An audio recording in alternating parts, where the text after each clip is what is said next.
menjelaskan materi mengenai manajemen dan lingkungan eksternal. Selamat menonton! Manajer adalah orang yang bertanggung jawab untuk mengarahkan usaha yang bertujuan membantu organisasi dalam mencapai sasarannya. Kewajiban manajer yaitu mengendalikan dan mengatur divisi pimpinannya dan terus berinovasi untuk meningkatkan kualitas perusahaan. Contoh kasus manajer. Manajer sekarang harus menghadapi kondisi ekonomi yang naik turun dan perkembangan teknologi yang pesat yang menimbulkan perubahan dan inovasi produksi serta produk. Jadi, sebagai seorang manajer harus cepat aktif menyesuaikan diri dengan lingkungannya. Lingkungan eksternal mikro yaitu lingkungan yang paling penting dalam perusahaan. Contohnya para pesaing kerja, para tenaga kerja, lembaga keuangan, para penyedia supplier, dan perwakilan-perwakilan pemerintah. Contohnya yang pertama ada para pesaing. Yang pertama para pesaing yang dihadapinya supaya dapat mengetahui para pesaingnya. Contohnya di mana produk dan harga kita dapat mengetahui terhadap pesaingnya yang harus menciptakan pelayanan atau promosi serta kita tahu bagaimana kekuatan dan kelemahan para pesaingnya sehingga kita dapat memberikan kekuatan yang efektif dan efisien. Yang kedua ada pasar tenaga kerja, seperti bermacam keterampilan, kemampuan, dan pengalaman kerja supaya dapat memberikan kebutuhan masyarakat yang lebih sukses. Dan terdapat 3 faktor, yang pertama yaitu reputasi perusahaan, yang kedua tingkat pertumbuhan, dan yang ketiga dan tersedianya peluang tenaga kerja.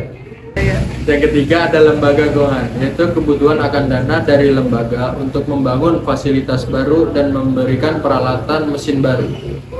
Yang keempat ada para penyedia atau supplier. Setiap organisasi dapat memenuhi kebutuhan untuk membantu pelayanan organisasi dari peralatan untuk organisasi yang ada di luar sana. Dan yang terakhir ada perwakilan pemerintah, yaitu hubungan organisasi dengan perwakilan pemerintah berkembang semakin kompleks. Lingkungan eksternal terdiri dari unsur-unsur yang berada di luar organisasi yang sebagian besar tidak dapat dikendalikan dan dipengaruhi dalam pembuatan keputusan manajer.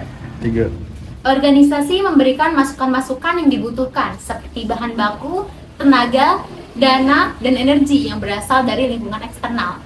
Mengubahnya menjadi suatu produk, barang, dan jasa, dan kemudian memberikan sebagai benefit atau hasil kepada lingkungan eksternal. Lingkungan eksternal makro mempunyai 2 cara untuk mempengaruhi terhadap organisasi atau perusahaan. Yang pertama adalah kekuatan-kekuatan dari luar yang mempengaruhi secara langsung atau tidak langsung melalui satu atau lebih dari keadaan eksternal mikro.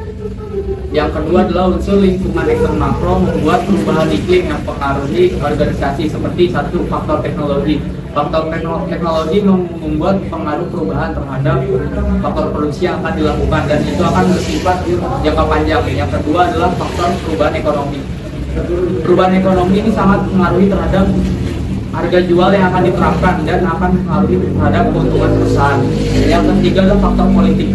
Faktor politik membuat pengaruh terhadap organisasi karena akan ada kebijakan-kebijakan baru yang akan diterapkan kepada perusahaan-perusahaan tersebut dan akan membuat biaya pajak yang akan diterapkan terhadap perusahaan tersebut. Selanjutnya adalah faktor sosial. Faktor sosial seperti keinginan publik dan status sosial sangat mempengaruhi terhadap faktor produksi yang akan dilakukan karena kita harus menerapkan ide-ide yang berhubungan dengan status sosial mereka dan keinginan yang diinginkan oleh publik. Selanjutnya adalah faktor internasional.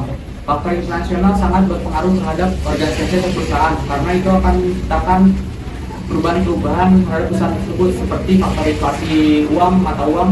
Lalu kedua adalah kebijakan luar negeri seperti ada faktor ekspor impor, perubahan mata uang, dan sebagainya.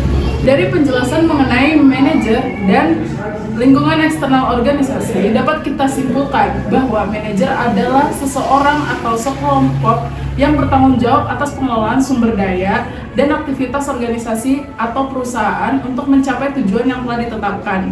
Hubungan antara manajer dengan lingkungan eksternal organisasi sangatlah penting untuk seseorang manajer dapat mengambil keputusan atau melakukan tindakan strategis untuk mengelola perubahan yang terjadi dalam organisasi.